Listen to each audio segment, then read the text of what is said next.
엘리사가 죽을 병이 들매 이스라엘의 왕 요아스가 그에게로 내려와 자기의 얼굴에 눈물을 흘리며 이르되, 내 아버지여, 내 아버지여, 이스라엘의 병거와 마병이여. 엘리사가 그에게 이르되, 활과 화살들을 가져오소서. 하는지라. 활과 화살들을 그에게 가져오매 또 이스라엘 왕에게 이르되, 왕의 손으로 활을 잡으소서. 하매 그가 손으로 잡으니 엘리사가 자기 손을 왕의 손 위에 얹고 이르되, 동쪽 창을 여소서. 하여 곧 열매.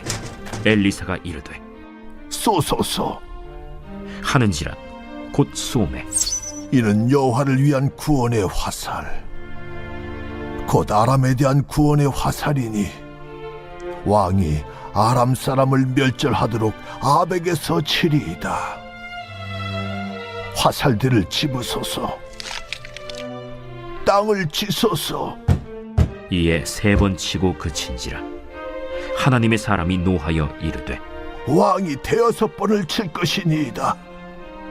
그리하였다면 왕이 아람을 진멸하기까지 쳤으리이다. 그런즉 이제는 왕이 아람을 3번만 치리이다. 엘리사가 죽으니 그를 장사하였고 해가 바뀜에 모압 도적대들이 그 땅에 온지라. 마침 사람을 장사하는 자들이 그 도적대를 보고 그의 시체를 엘리사의 묘실에 들이던지매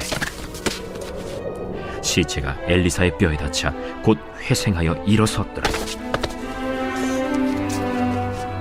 여호아하스 왕의 시대에 아람 왕 하사엘이 항상 이스라엘을 학대하였으나 여호와께서 아브라함과 이삭과 야곱과 더불어 세우신 언약 때문에 이스라엘에게 은혜를 베풀며 그들을 불쌍히 여기시며 돌보사 멸하기를 즐겨하지 아니하시고 이때까지 자기 앞에서 쫓아내지 아니하셨더라. 아람의 왕 하사엘이 죽고 그의 아들 벤하닷이 대신하여 왕이 되매 여호아하스의 아들 요아스가 하사엘의 아들 벤하닷의 손에서 성읍을 다시 빼앗으니 이 성읍들은 자기 부친 여호아하스가 전쟁 중에 빼앗겼던 것이라. 요아스가 벤하닷을 3번 쳐서 무찌르고 이스라엘 성읍들을 회복하였더라. Everyday is Sunday. 우리의 매일을 썬데이로 세팅하라. 인간이 수명을 초월하고 질병, 노화, 죽음까지 극복하여 신과 같이 불멸하는 존재, 즉 호모 데우스가 될 것이라고 인간은 신으로 진화할 수 있다고 미래의 인간상을 이야기하지만 성경은 분명히 이야기합니다. 한 번 죽는 것은 사람에게 정해진 것이요 그 후에는 심판이 있으리니. 엘리사가 죽을 병이 들매, 이것이 오늘 본문의 시작입니다.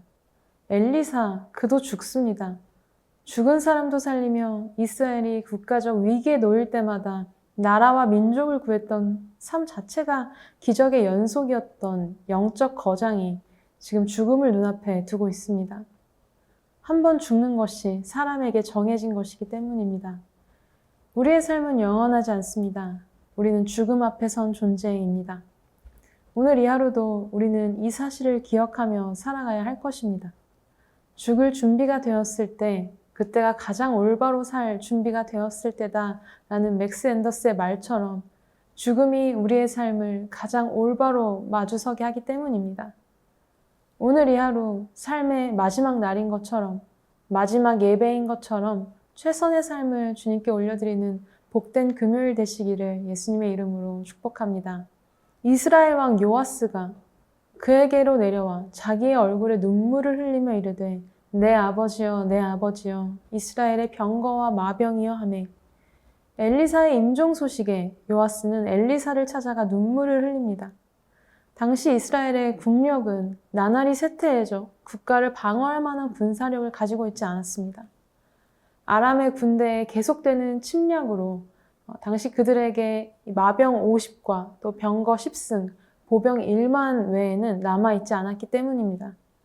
이와 같은 이스라엘의 현 상황에서 엘리사를 떠나보내며 그는 속절없이 무너집니다. 스코틀랜드의 종교개혁자인 존 낙스는 기도하는 한 사람이 기도하지 않는 한 민족보다 강하다는 유명한 말을 남겼죠. 그의 기도 앞에 당시 독재로 많은 사람들에게 고통을 주었던 피의 여왕 메리조차 나는 100만 군대보다 존 낙스의 기도가 더 무섭다라고 말했습니다.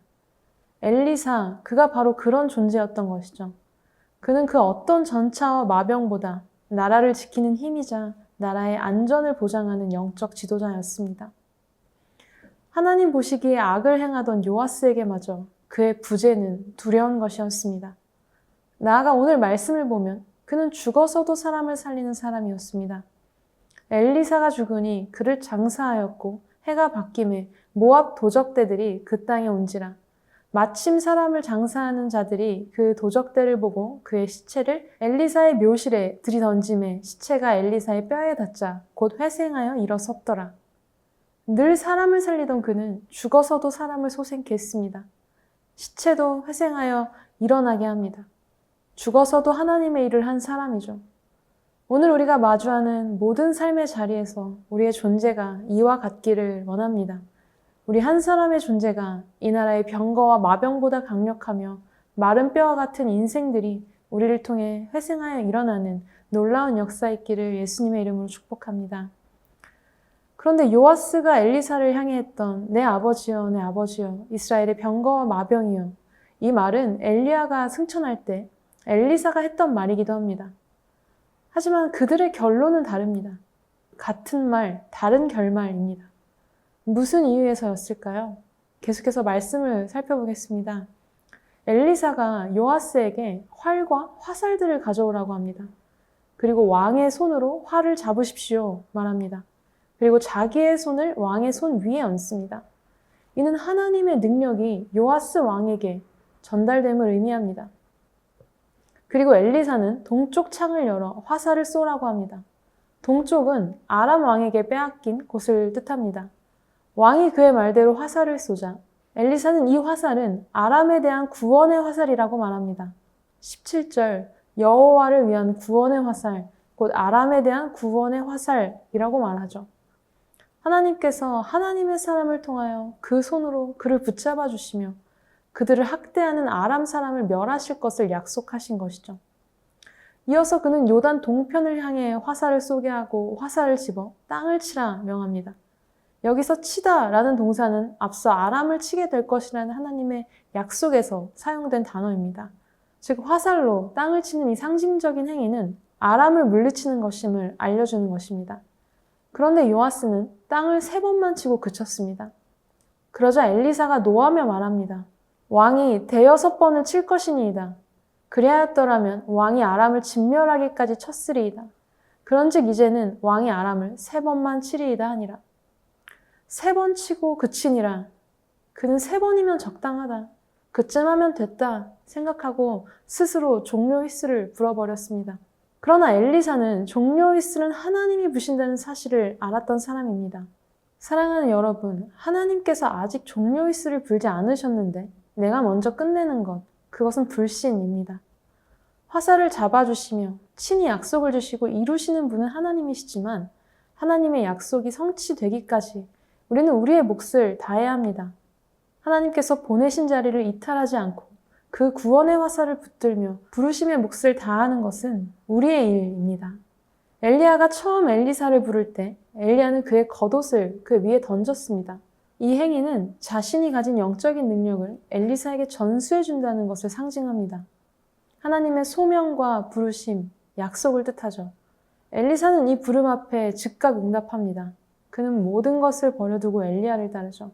시간이 흘러 엘리야는 하나님의 부르심을 받게 됩니다. 이를 직감하고 엘리사에게 너는 여기 남아있어라 말하며 그와 헤어질 것을 말하지만 그는 물러서지 않고 굳이 스승 엘리야 곁에 머물겠다고 고집을 부립니다.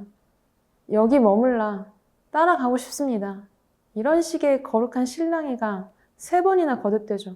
그는 주님께서 살아계시고 엘리야가 살아있는 한 저는 결코 이 스승의 곁을 떠나지 않겠다고 말합니다. 엘리야가 길갈로 가면 길갈로 따라가고 베델로 가면 베델로 따라가고 요단으로 가면 요단으로 따라갑니다.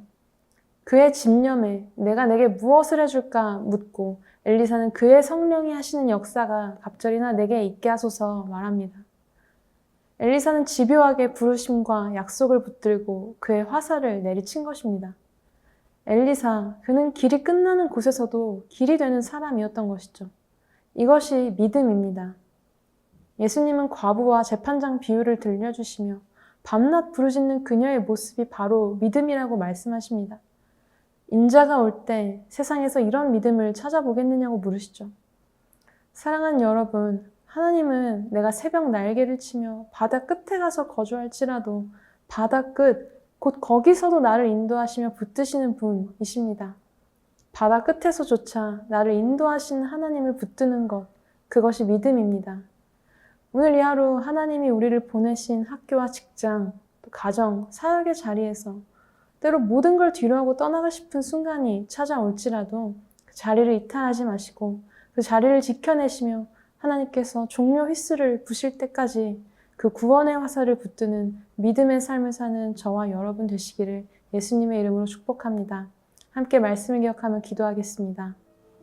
하나님 아버지, 오늘도 말씀 앞에 나온 모든 주님의 백성들을 축복하여 주옵소서.